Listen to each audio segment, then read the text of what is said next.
How to change Discord profile picture? Open Discord first of all. At the bottom left, as you can see my current profile picture. To change it, go to settings.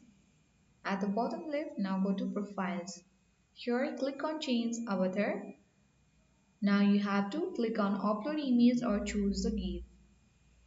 You can select any one of your choice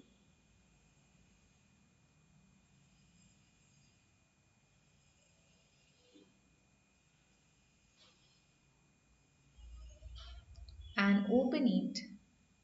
Here you will see the option to maximize the image, and you can also slide it in this way and place it wherever you'd like to, or you can click on skip as well and click on apply button. After that, click on save changes, and this way you can easily change the profile picture of Discord. That's it. Thank you for watching and see you in the next video.